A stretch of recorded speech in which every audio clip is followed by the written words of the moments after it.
चला तर मंडळी, आज आपण 100% नो फेल महिनाभर टिकणारी फक्त 3 साहित्यात तयार होणारी साध्या सोप्या पद्धतीने इतकी सुंदर सुबक खुटखुटीत नारळाची वडी करणार आहोत।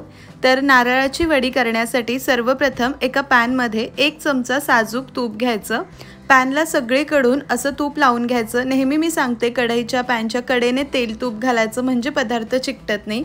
शक्य असल्यास नॉनस्टिक भांडं घ्या किंवा जाड तळाची कढई घेऊ शकतात। इथे पहा 3 कप ओल्या नारळाचा चव आहे किंवा खोवलेलं ओलं नारळ।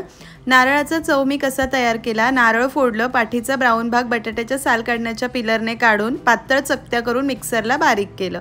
आता या कपने 3 कप नारळाचा चव आहे।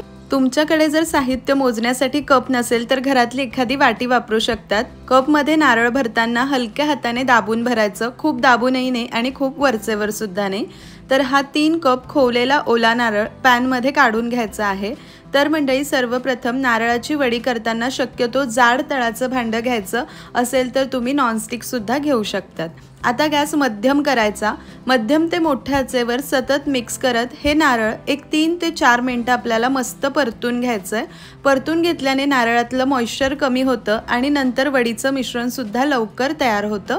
गॅस कुठेही अगदीच कमी करायचा नाही आणि खूप मोठा नाही, मध्यम ते मोठ्या आचेवर सुरुवातीपासून शेवटपर्यंत संपूर्ण प्रक्रिया आपल्याला करायची आहे। जर पातळ भांडं घेतलं ना तर काय होतं, मिश्रण खूप चिकटतं, लवकर करपतं, वडीचा रंग सुद्धा पांढरा शुभ्र येत नाही कारण ते लालसर होतं। इथे पाहू शकतात एक 3 ते 4 मिनिटं नारळ मस्त परतून घेतला। आता साखर घालायची। 3 कप खोवलेलं ओलं नारळ होतं तर बरोबर 1.25 कप इतकी साखर घालायची आहे। 1 कप आणि 1/2 कप इतकी, म्हणजे 1 कप आणि 3/4 कप इतकी, 1.25 कप साखर घातली। व्यवस्थित मिक्स करून घ्यायचं। तर मंडळी, इतकी परफेक्ट ही वडी करण्यासाठी मी खूप वेळा प्रयत्न केलेला आहे, तेव्हा इतकी सुंदर वडी आता माझी तयार होते। तर शक्य होईल तितकं साखरेचं प्रमाण मी इथे कमी करण्याचा प्रयत्न केलाय, पण 3 कप ओल्या नारळासाठी 1.25 कप साखर घालणं गरजेचं आहे, तरच वडीला छान बाइंडिंग येतं। साखर घालून मिक्स केलं। आता यामध्ये 1/2 कप म्हणजेच 1/4 कप इतकं दूध घालायचं आहे। तुमच्याकडे साय असेल तर तुम्ही दुधावरची साय सुद्धा घालू शकतात। आता हे संपूर्ण छान मिसळत मध्यम ते मोठ्या आचेवर या मिश्रणाचा छान गोळा होईपर्यंत आपल्याला शिजवायचं आहे। शेवटी मी तुम्हाला सांगणारच आहे मला एकूण किती वेळ लागला वगैरे। फक्त इथे एका गोष्टीची काळजी घ्यायची, गॅस मध्यम ते मोठा ठेवायचा आणि सतत मिसळत राहायचं, असंच सोडून द्यायचं नाही। तर साखर आणि दूध घातल्यानंतर एक 2-3 मिनिटं झाले, साखर संपूर्ण विरघळलेली आहे। हे मिश्रण आता लपलपीत झाल्यासारखं तुम्हाला दिसत असेल। आता आपल्याला इथून पुढे याला व्यवस्थित मध्यम ते मोठ्या आचेवर शिजवायचं आहे, चांगला गोळा होईपर्यंत। इथे मी सतत मिक्स करत या पद्धतीने शिजवूनच घेत आहे। सुरुवातीपासून एक 7 ते 8 मिनिटं झालेले आहे आणि हे मिश्रण हलकं हलकं शिजायला लागलंय। तर आपल्याला ज्या भांड्यामध्ये वडी सेट करायची आहे त्या भांड्याला तूप लावून किंवा असेल तर बटर पेपर लावून सुद्धा आधीच ठेवायचं, म्हणजे वडी आपल्याला व्यवस्थित थापता येते, कारण गरम गरम असतानाच थापावी लागते ना, त्यामुळे। तर मंडळी, इथे हे मिश्रण शिजायला ठेवून एक 15 ते 17 मिनिटं झालेले आहे आणि मिश्रण बऱ्यापैकी शिजत आलंय। मला तरी वाटतंय की ही वडे थापण्यासारखं झालंय, कारण याला गोळा करायला गेले तर याचा चांगला गोळा सुद्धा होतोय। तर ही चेक करण्यासाठी ताटामध्ये आपण थोडंसं मिश्रण काढायचं, त्याला गार करायला बाजूला ठेवायचं आणि लो फ्लेमवर हे मिश्रण परततच राहायचं, याला असंच सोडून द्यायचं नाही। ते मिश्रण गार होण्यासाठी जवळपास 1.5-2 मिनिटं लागेल, तोपर्यंत याला आपण अजून परतूया। आता जेव्हा मी याला परतते ना, अक्षरशः माझा हात दुखतोय खांद्यामध्ये, इतकं हे घट्ट झालेलं आहे। तुम्हाला कॅमेऱ्यात कळत नसेल पण यावर एक जाळी तयार झाल्यासारखं होतंय साखरेची, खूप घट्ट हे झालेलं आहे। आता एक 2 मिनिटं हे मिश्रण गार झालं, याचा गोळा करून पाहायचा। तर तुम्ही पाहू शकतात याचा छान असा गोळा होतोय। या पद्धतीने लाडू याचा तयार होतोय, म्हणजे मिश्रण छान शिजलंय। अजून हा गोळा घालून परत एक 2 मिनिटं मध्यम आचेवर आपण याला परतून घेऊया। गोळा झाला म्हणजे हे मिश्रण छान शिजलेलं आहे। आणि दुसरी खूण म्हणजे आपला पॅन सुद्धा लालसर होतोय। हा मिश्रण किती घट्ट झालंय तुमच्या लक्षात येत असेल। गॅस बंद करायचं। मिश्रण इतपत घट्ट झालं की लगेच तूप लावून घेतलेल्या किंवा बटर पेपर ठेवलेल्या ताटामध्ये किंवा ट्रेमध्ये हे मिश्रण काढून घ्यायचं। लक्षात घ्या मंडळी, मंडळी मिश्रण अजिबात ओलसर राहायला नको। आपण जेव्हा शेवटी परततो ना आपल्याला अगदी घट्ट झाल्यासारखं खुटखुटीत टेक्स्चर आल्यासारखं कळतं, तिथपर्यंत याला परतून घ्यायचं। आता हे गरम मिश्रण या ट्रेमध्ये मी थापून घेते। गरम असतानाच थापायचं म्हणजे हे परफेक्ट असं थापलं जातं। मी ट्रेमध्ये बटर पेपर सुद्धा लावून घेतलाय, तुमच्याकडे नसेल तर तुम्ही फक्त तूप लावून घेऊ शकतात। तर या पद्धतीने ही वडी आपल्याला छान थापून घ्यायची आहे। ट्रे नसेल तर तुम्ही एखाद्या गोल ताटामध्ये करून घेतलं तरीही चालेल। या पद्धतीने मिश्रण छान दाबून थापायचं म्हणजे वडी छान आपली तयार होते। असा स्पॅच्युला नसेल तर उलटण्याने किंवा वाटीच्या मागच्या बाजूला तूप लावून थापून घेतलं तरीही चालेल।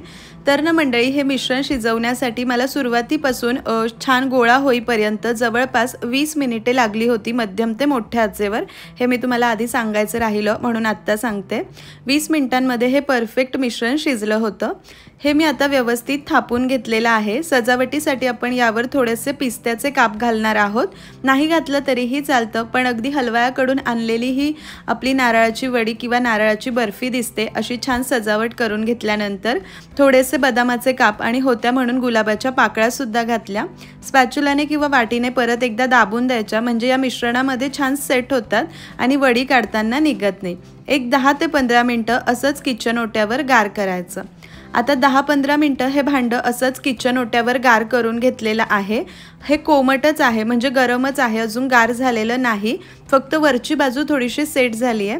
लगेच आपल्याला उलटण्याने किंवा मग सुरीने वड्या आखून घ्यायच्या आहे, कारण अर्धा पाऊण तास या वड्या गार झाल्यानंतर साखर व्यवस्थित सेट होते, ही वडी छान खुटखुटीत होते आणि आपल्याला व्यवस्थित वड्या कट करता येत नाही। म्हणून मिश्रण थापायचं, एक 10-15 मिनिटं किचनमध्ये असंच बाजूला ठेवायचं। हलकं कोमट झालं की या पद्धतीने वड्या आखून घ्यायच्या। छान अशा वड्या मी आखून घेतलाय। आता अर्धा पाऊण तास हा ट्रे गार करून घेते। तर मंडळी नारळाची वडी इथे आपली पाऊण तास मी संपूर्ण गार करून घेतली आहे, परफेक्ट सेट झाली आहे। सुरुवातीला वड्या आखून घेतल्या की नंतर कितीही गार करून घेतलं तरीही चालतं, मग आपल्याला वडी छान काढता येते, आपली वडी तुटत नाही, फक्त गरम मध्ये काढायची नाही। तर मंडळी वडी इतकी परफेक्ट झाली आहे। बटर पेपर मी बाहेर काढून घेतला, आताच वडी काढून घेतली उलटण्याने तरीही चालते। आता मी उलटण्याने कट केलं होतं म्हणून एकदा सुरी फिरवून घेते यावर, म्हणजे वड्या छान लूज होतील आणि आपल्याला सहज काढता येतील। तर इथे तुम्हाला दाखवते, पाहू शकतात अतिशय सुंदर खुटखुटीत ही वडी झाली आहे। म्हणजे कसं खाताना दाताखाली चावली की मऊसूत लागते, पण वरचं टेक्स्चर मध्ये असं सुंदर खुसखुशीत झाल्यासारखं येतं, अजिबात चिवट किंवा कडक होत नाही, खूप सुंदर होते, जिभेवर ठेवताच विरघळते। छान गार झाली, हवाबंद डब्यात ठेवली, थंडगार वातावरण असेल तर महिनाभर सुद्धा छान टिकते किंवा 15-20 दिवसात तुम्ही हिला संपवू शकतात। आता नारळी पौर्णिमा आहे, रक्षाबंधन, तर तुम्ही सुद्धा या नारळाच्या वड्या जरूर ट्राय करा। रक्षाबंधन विशेष खास अशी अंगुरी रसमलाईची रेसिपी सुद्धा मी या आधीच्या व्हिडिओमध्ये दाखवलेली आहे। सविस्तर रेसिपी आहे, पनीर तयार करण्यापासून रसगुल्ले वगैरे, ती रेसिपी सुद्धा तुम्ही पाहिली नसेल तर डिस्क्रिप्शनमध्ये लिंक आहे, पुढे एंड स्क्रीनला पण तुम्हाला दिसेल। तर अंगुरी मलाईची रेसिपी सुद्धा पहा।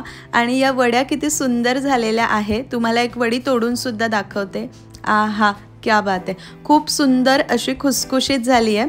तर आजची ही नारळाच्या वडीची रेसिपी कशी वाटली मला कमेंट करून जरूर कळवा। रेसिपी आवडली तर लाईक शेअर, चॅनलला सबस्क्राईब करा। तुमच्या काही शंका असतील तर त्यासुद्धा कमेंट करून कळवू शकतात। फक्त मिश्रण छान असं मध्यम ते मोठ्या आचेवर चांगलं परतून घ्यायचं, व्यवस्थित परतलं की वड्या इतक्या छान होतात, जरूर करा।